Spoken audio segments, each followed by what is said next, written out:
Saudara, boleh aja kita bergaul dengan semua orang, asal kita bisa mempengaruhi orang. Tapi kalau orang sekeliling mempengaruhi kita, itu kita harus cabut. Saya mau katakan sekali lagi, boleh aja kita bergaul dengan semua orang, asal kita bisa mempengaruhi orang sekitar kita, bukan kita yang dipengaruhi oleh orang sekitar kita. Kalau enggak, saudara juga bingung juga kan? Saudara bergaul sama misalnya ya orang yang belum mengenal Tuhan, saudara harus menjadi terang. Saudara harus menjadi garam. Dan perkataan saya menjadi terang dan menjadi garam aja itu kurang cocok. Karena firman Tuhan berkata, kalau kamu ini anak Tuhan, kamu adalah terang. Keluarin dulu. Matius 5 ayat 13. Matius 5 ayat 13. Jadi kita boleh aja bergaul dengan semua orang, tapi kita harus mempengaruhi, artinya kita menerangi, menggarami. Bukan kita yang dipengaruhi. Makanya firman Tuhan yang Roma 12 ayat 2, janganlah engkau serupa dengan dunia ini. Saya juga nggak ngerti kenapa orang pakai baju, celana, jeans, dengkulnya disobek-sobek. Itu mesti ada sebabnya. Karena yang pakai itu orang terkenal. Coba kalau gembel-gembel pakai, tukang beca, tukang sampah pakai ini bolong-bolong, saudara nggak mau ikuti. Gara-gara ada artis yang terkenal pakai jeans sobek-sobek gitu, dengkulnya sampai kelihatan, ih keren lu. Saudara sebenarnya melihat si sosoknya itu keren. Si keren itu pakai apa? Ya pakai jeans yang dengkulnya bolong-bolong. Sudah pakai, kelihatannya kayak model gitu. Saya lihat dengkulnya nih ya. Untung ada yang pakai ya. Itu dunia mempengaruhi saudara, bener nggak? Harusnya saudara yang mempengaruhi. Saudara harus menerangi, menggarami. Kamu adalah apa kamu menjadi? Kamu harus menjadi garam apa? Kamu adalah garam dunia. Jika garam itu menjadi tawar, dengan apakah ia diasinkan? Tak ada guna lagi selain dibuang dan diinjak orang. Next. Ayat 14. Kamu menjadi terang apa kamu adalah terang? Kamu adalah terang. Kalau kamu anak Tuhan, kamu pasti anak apa? Kamu adalah dikatakan anak terang. Kenapa sudah dikatakan anak terang? Karena ada firman Tuhan di dalam hatimu. Saya bahas sedikit ya. Orang yang beragama Kristen beda dengan anak Tuhan. Anak Tuhan itu adalah pertobatan yang sesungguhnya. Ketika seorang membuka hati, terima Yesus sebagai Tuhan, Tuhan taruh rohnya. Firman-Nya ada. Firman itu terang. Secara otomatis saudara menjadi anak terang. Kamu adalah terang dunia. Kota yang terletak di atas gunung tidak mungkin tersembunyi. Waktu saudara mensinkronkan hati pikiranmu dengan Tuhan, dengan kehendak Tuhan, terus saudara tadi saya katakan, saudara bergaul dengan siapa akan mempengaruhi hati pikiranmu. Saudara bergaul dengan Tuhan, maka Tuhan itu yang akan mempengaruhi hati pikiranmu. Saudara nggak bisa sembunyikan identitas diri saudara. Saya mau bahas, ya. Ini, jadi saudara harus menerangi, menggarami, itu namanya mempengaruhi. Nah, saudara harus yang bisa mempengaruhi karena saudara adalah terang, ya. Kalau saudara bukan orang yang beragama Kristen, tetapi saudara anaknya Tuhan. Ini baru bisa. Kembali lagi tadi saya katakan burung yang sama, mencelok di dahan yang sama. Saudara kalau kumpulnya sama penjudi pasti hobinya, kumpulnya, senangnya sama penjudi. Pemabok pasti kumpulnya sama pemabok. Ya, itu saudara mengerti lah. Komunitas aja ya, misalnya akhir-akhir ini yang lagi ngetren apa? Sepeda kan? Kumpulnya harus orang yang hobinya sama, baru ada semangat. Hati, pikiran menentukan tindakannya. Kalau saudara kumpulnya, misalnya saudara main sepeda, kumpulnya sama orang mancing, genjot sepeda saudara nggak ada apa ya? Nggak ada semangat, percaya nggak sama saya? Orang mancing kumpulnya sama orang yang mancing, jam 4 pagi, subuh, bisa berangkat. Kenapa? Lah itu, kumpulnya sama orang-orang seperti itu, melakukan apa yang menjadi hobinya itu semangat. Tapi kalau sendirian, melempem. Nangkap ini? Saudara akan menjadi sama dengan siapa saudara bergaul. Jadi kalau saudara bergaulnya dengan Tuhan, saudara akan serupa dengan Kristus.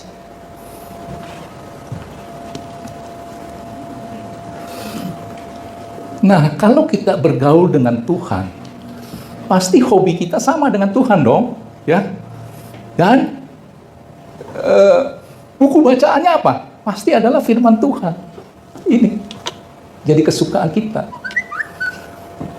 Dulu saudara masih ingat ya, beberapa tahun yang lalu tentang batu bacan, ya. Dia ngobrolnya bisa asik dengan orang yang hobinya sama. Ya, Afrianto ya. Kalau yang hobinya nggak sama, nggak klop itu. Dia ngomong soal batu bacan, saudara empat banget lihat batu segede-gede gini gitu misalnya. Tapi orang yang hobi kan suka. Dulu kan ngobrol tentang batu bacan aja bisa berjam-jam loh tentang batu. Nangkap ini ya. Nah, jadi kalau saudara bergaul dengan Tuhan, saudara pasti sukanya bacanya firman Tuhan. Kembali lagi ke Mazmur 1 ayat 1 sampai 3. Ayo, Mazmur 1 ayat 1 sampai 3. Ayat 3 dulu dah. Ayat 3 langsung ya.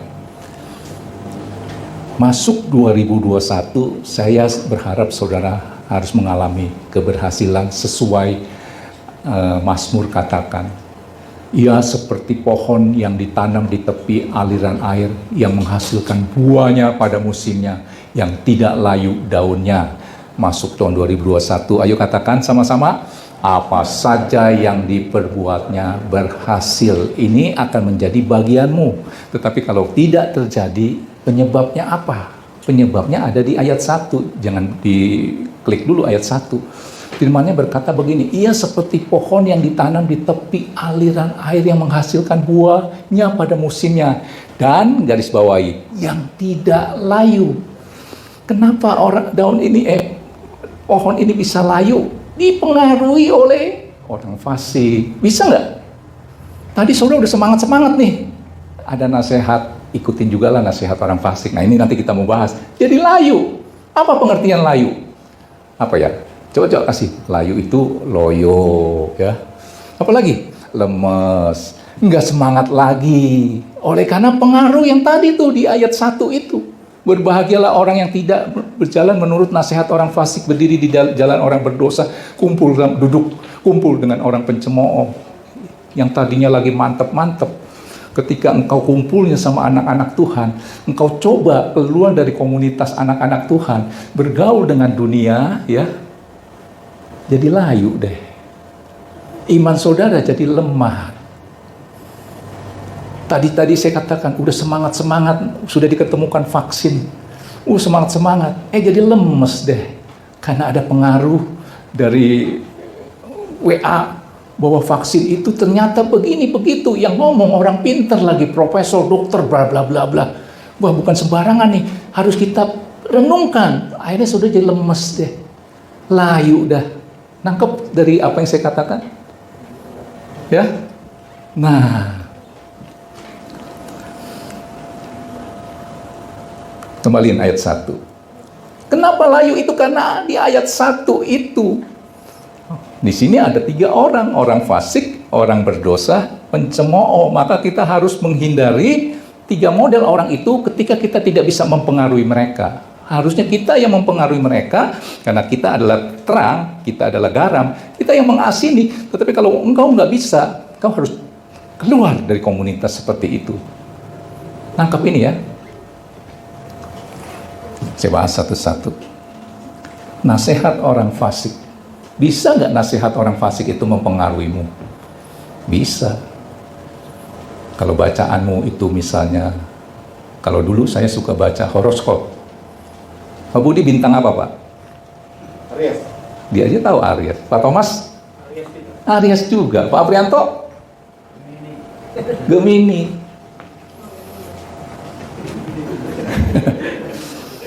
Saudara bukan baca surat cintanya Tuhan, saudara baca primbon atau horoskop. Wah, bintang Gemini begini. Bintang Aries begini. Bulan apa, bagaimana. Waduh, show apa nih gitu ya. Pak Budi show apa? Kurang. Pak Aprianto mungkin tahu. Bisa dipengaruhi oleh nasihat orang fasik. Yaitu saudara baca bukunya, buku Keberuntungan tahun 2021 menurut Sio. Saudara baca ini, bisa nggak mempengaruhi saudara? Wah, pantesan aja ya. Nih, misalnya nih masuk nih, udah tiga bulan terjadi ini dan itu. Saudara akan cocok-cocokkan tuh dengan apa yang saudara baca tuh. Peruntungan tahun 2021 menurut ya berdasarkan Sio. Itu yang saudara baca. Itu buku itu yang akan mempengaruhi saudara. Saya teropong, ada nggak ya? Kayaknya banyak ya. Nah, itu nasihat orang fasik ya. Apalagi berdiri di jalan orang berdosa. Saudara kumpulnya sama orang-orang berdosa. Kalau saudara tidak bisa mempengaruhi mereka karena saudara tidak terang, kamu adalah terang, padahal gitu ya. Saudara akan terbawa arus. Saudara kalau kumpulnya sama penjudi, ya, saudara cari uangnya kayaknya susah banget. Terus kumpulnya sama orang yang tiap hari ya judi, misalnya main bola. Saya nggak tahu tuh istilah di bola, bisa main di handphone ya.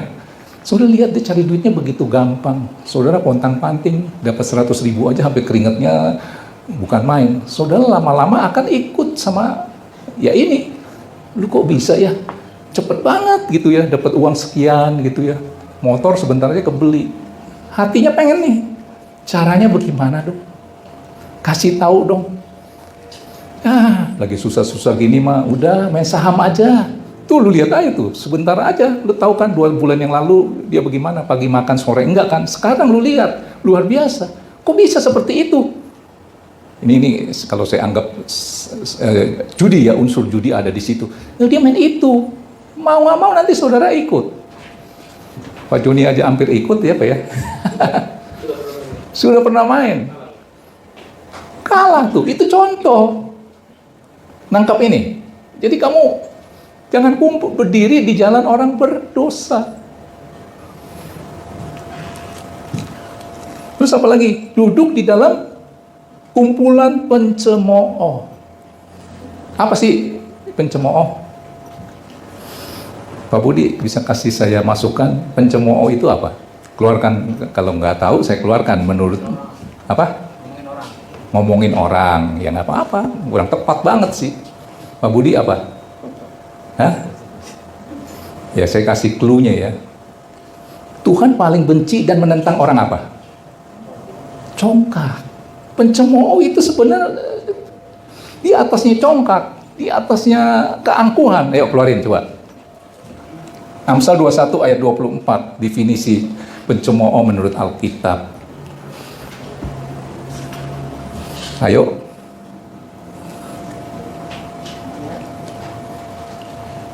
Ya. Orang sombong ini kan kurang ajar. Orang yang kurang ajar dan sombong, pencemooh namanya. Ia berlaku, ya ini di atasnya keangkuhan yang tak terhingga.